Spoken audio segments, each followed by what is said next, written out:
안녕하세요. 결혼한 지 3년차 아이 없는 30대 초반의 가정주부입니다. 남편의 바람도 아니고 시어머니의 바람 때문에 이혼을 하게 될 거라 누가 상상이나 했을까요? 저와 남편은 지인의 소개로 만났습니다. 남편은 대기업에 다니는 직장인이고 저는 공무원입니다. 연애도 안 하고 회사 생활을 하는 저희 둘을 보고 딱하게 여긴 지인이 다리를 놔준 케이스예요. 결혼을 생각하고 만난 건 아닌데 말도 잘 통하고 여러모로 잘 맞는 부분이 많아서 결혼까지 하게 되었습니다. 평생을 공직에 계셨던 아버지와 알뜰하신 어머니 덕분에 저는 부유하진 않아도 부족함 없는 유년 시절을 보냈습니다. 대학교 졸업 후엔 곧바로 공무원 시험에 합격도 했으니 정말 평범하고 무난하게 살아왔어요. 그런 저에 반해 남편은 어렵고 복잡한 가정 환경에서 자랐더군요. 시아버지는 건설 현장에서 일하시던 분인데 남편이 고등학교에 들어갈 무렵엔 허리를 크게 다치시면서 현장 일을 더는 하실 수 없게 되었고 그 이후로는 소일거리를 찾아 하시면서 약간의 돈을 버시고 계셨습니다. 그럼에도 불구하고 시어머니는 일하기를 싫어하시는 분이라서 고등학교를 졸업한 이후에는 남편이 집안의 가장 역할을 도맡아 했다고 했습니다. 운 좋게 대기업에 입사해서 능력을 인정받아 본사까지 갈 수 있었던 특이 케이스라고 할까요? 아무튼 다니는 회사가 대기업이라 연봉도 높은 편이고 그래서 딱히 재정적으로는 걱정이 없을 줄 알았지만 막상 결혼 이야기가 나오면서 서로의 재정 상태를 오픈했을 때 솔직히 좀 충격적이었습니다. 당시 남편이 대기업을 다닌 지 7년 차였음에도 불구하고 모아둔 돈이 거의 없었거든요. 하지만 돈이야 앞으로 같이 살면서 모으면 된다고 생각했기에 큰 문제로 느껴지진 않았네요. 상견례 당시의 일입니다. 집 문제도 그렇고 혼수와 예단은 어떻게 할 건지 저희 부모님께서 여쭤보셨습니다. 사실 저희 부모님은 어느 정도 남편 사정을 알고 계셨지만 그래도 어른들이 어떻게 생각하고 계신지 한번 이야기는 들어봐야 하지 않겠냐고 그러셨거든요. 시어머니께서는 너무나 당당하게 집을 사주실 거라고 하셨습니다.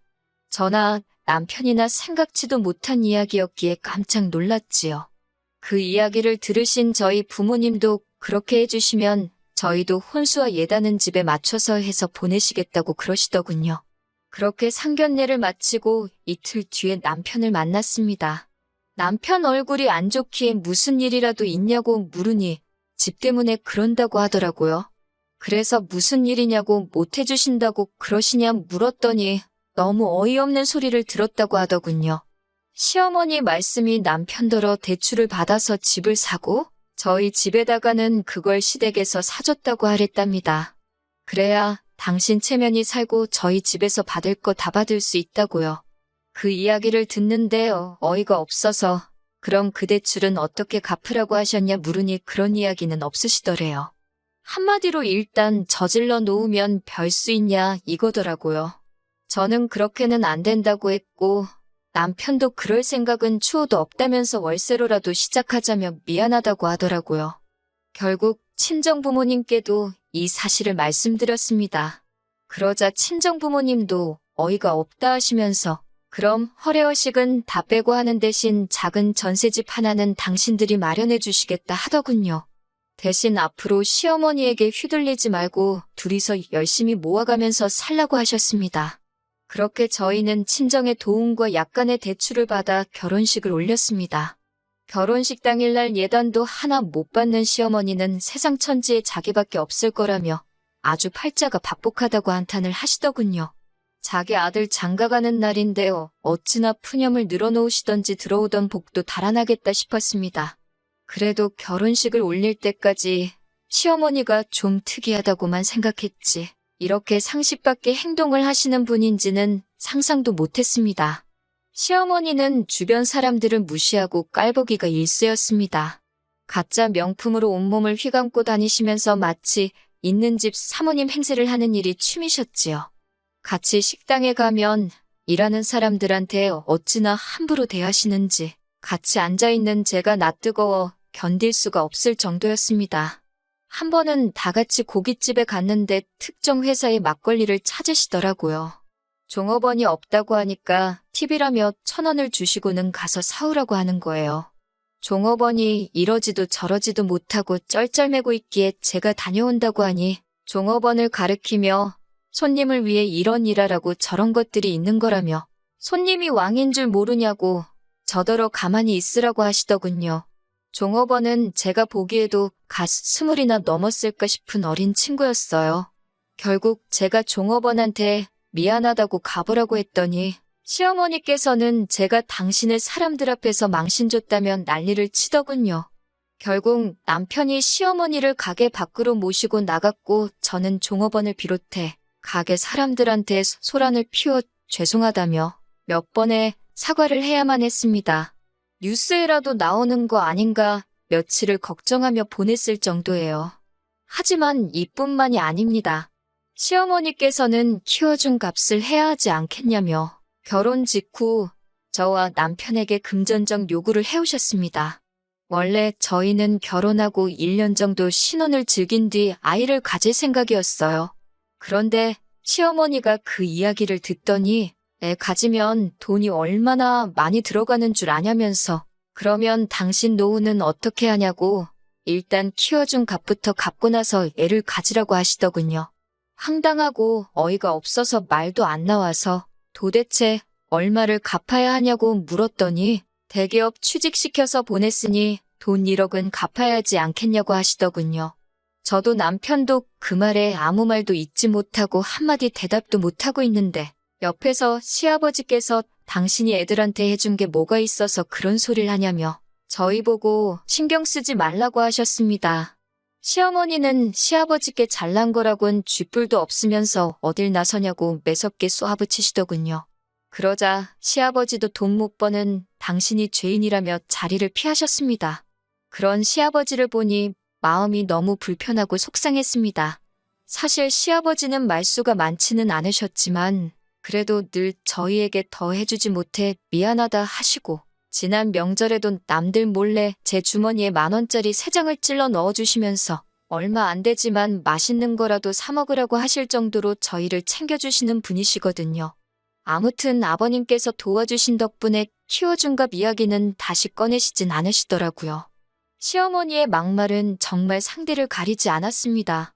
하지만 무엇보다 제가 시어머니에게 실망하고 그로 인해 남편과 이혼까지 결심하게 된 이유는 바로 시어머니가 바람을 피우고 있었기 때문입니다. 전셋집을 알아보던 당시 남편은 가능하면 시댁에서 멀리 가지 않았으면 좋겠다고 하더군요. 시아버지가 아무래도 허리가 안 좋으시니까 혹시 무슨 일이라도 있으면 바로 옆에서 챙겨드릴 수 있으면 좋겠다고요. 또 마침 시댁이 제가 일하는 곳과 가까운 편이라 굳이 싫다고 하기도 애매해서 그러자 했고 그렇게 시댁에서 한 15분 정도 거리에 전셋집을 구했습니다. 그런데 최근 들어 시어머니가 자꾸 저희 집에 오고 싶어 하시더라고요. 그리고 오시면 그렇게 제 가방이나 옷을 기웃거리시고 빌려달라 하시고 떼를 쓰시는 겁니다. 신우랑은 연을 끊고 사니 저를 딸처럼 생각하신다나요. 그 말을 고지 곧대로 믿지도 않았지만 그래도 또 빌려달라는데 싫다고 하기도 뭐하고 해서 너무 비싸지 않은 가방이나 스카프 같은 것들은 종종 빌려드렸습니다. 그리고 점점 그 빈도수가 잦아지고 있었어요. 그러다 언젠가부터 가끔 제 차도 빌려달라고 하시더군요.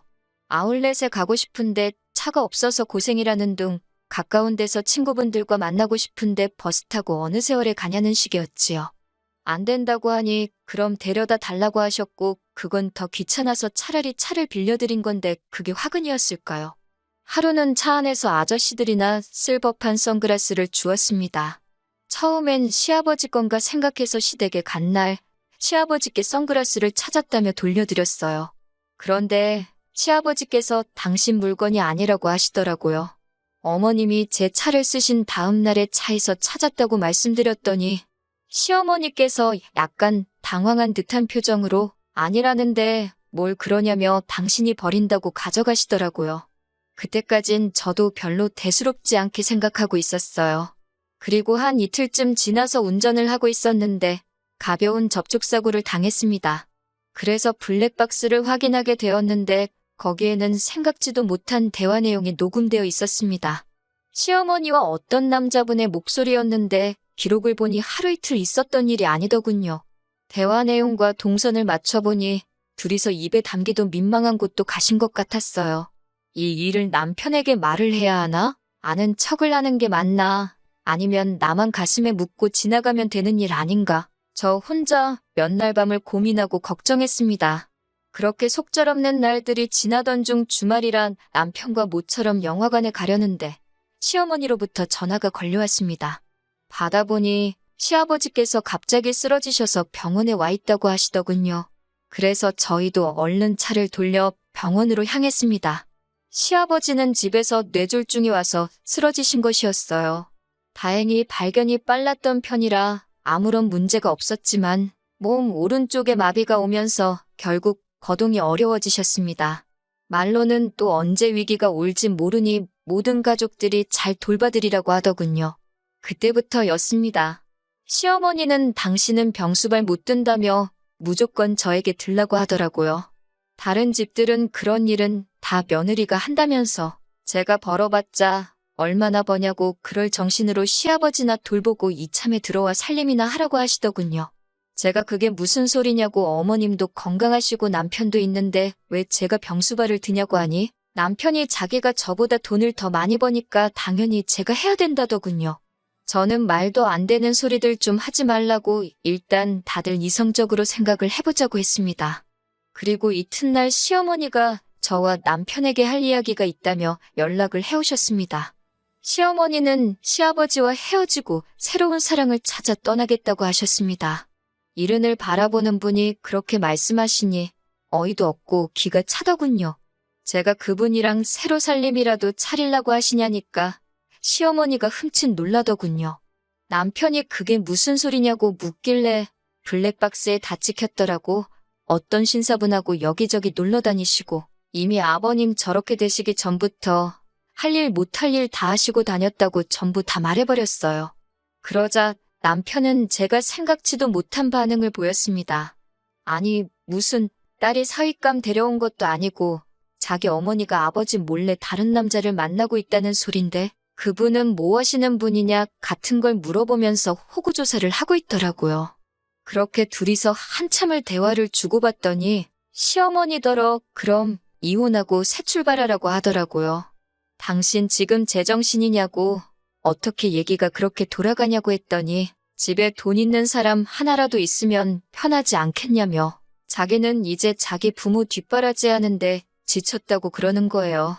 제가 시아버지가 지금 생사를 오가시는 것도 아닌데 잠깐 거동이 불편하단 이유로 이렇게 둘 다 아버님을 버리려는 거냐고 하니까 어차피 살 만큼 사신 분 아니겠냐고 막말을 하더군요.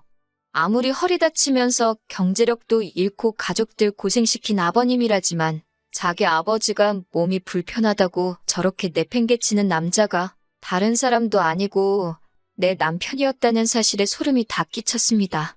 시어머니는 그런 와중에 우리 아들이 드디어 정신을 차렸다며 살 사람은 잘 살아야 되지 않겠냐고 네 아버지는 이참에 그냥 요양원에 보내자고 그러는데 정말 무섭더라고요. 어머님은 몰랐을까요? 만에 하나 어머님이 거동이 불편해지셨을 때 저렇게 짐짝 내던져지듯 버림받는 게 본인이 될 수도 있다는 사실을요. 결국 저는 남편하고 1초도 더 있을 수가 없어서 시아버지를 모시던지 아니면 이혼하던지 하자고 했어요. 제가 시아버지를 모시고 싶었던 게 아니라 그래도 그 작은 효심이라도 남편에게 남아있다면 제가 기꺼이 희생을 하려고 했던 거예요. 하지만 남편은 저에게 일 그만두고 아버지는 저 혼자서만 모시고 자기랑 살던지 그게 아니면 이혼하든지 그러더군요. 그래서 제가 그럼 이혼하자고 했습니다. 막말로 나를 키워주신 분도 아닌데 제가 그렇게까지 희생할 순 없었으니까요. 힘든 순간도 있었지만 결혼 생활이 이런 거겠지라고 생각하며 스스로 마음을 달래고 살았는데 이렇게 끝날 줄은 몰랐네요. 며칠 뒤 남편과 서류 정리를 한 뒤 시아버지를 찾아가 제가 알고 있는 사실과 그동안 있었던 일을 다 털어놓았습니다. 시아버지는 눈물을 훔치시곤 한참 동안 말없이 계셨습니다. 그러더니 당신이 저희 결혼할 때 하나도 못해준 게 마음에 걸린다며 정말 미안하다고 하셨습니다. 그러시곤 시아버지는 제 결정을 이해한다며 미안해하지 말라고 제 손을 꼭 잡아주셨어요. 한순간 차가워진 남편과 협의 이혼을 마치고 얼마 지나지 않아 시아버지와 시어머니도 이혼을 하셨다는 이야기가 들려왔습니다. 시어머니는 그 신사분과 살림은 합쳤지만 그쪽 자녀들이 크게 반대하여 호적에도 못 올라가고 그냥 살림만 해주는 형세인가 보더군요. 멍청한 남편은 돈 많다는 그 집안 아들이라도 될 줄 알았는지 잘 다니던 회사까지 때려쳐가지고 백수신세가 되었고요. 그 이후로는 제가 아주 다른 지역으로 옮겨가면서 관심 끊고 살았습니다. 그러다 1년쯤 지났을 무렵 모르는 번호로 전화가 걸려왔습니다. 받아보니 전 남편이더라고요. 전 남편은 시아버지가 돌아가셨고 서류 정리를 하다 보니 사망보험이 있는데 수익자가 저로 되어 있다면서 이게 무슨 일이냐고 묻더군요. 저도 금시초문이라 모르는 일이라고 하니 빨리 보험회사에 연락해보고 돈 내놓으라고 하더라고요. 황당하고 어이없었지만 무슨 일인가 싶어 남편 말대로 보험회사를 찾아가니 남편 말대로 제가 3천만 원을 받게 되어 있더라고요. 그 길로 곧장 변호사를 찾아 물어보니 이건 법적으로 제 돈이라고 나눌 필요가 없다고 하더군요. 하지만 아직까지 그 돈은 손도 못 대고 있습니다. 감히 쓸 수가 없더라고요. 만약에 제가 모셨다면 더 오래 살아 계셨을까 그런 후에 눈물만 자꾸 나네요.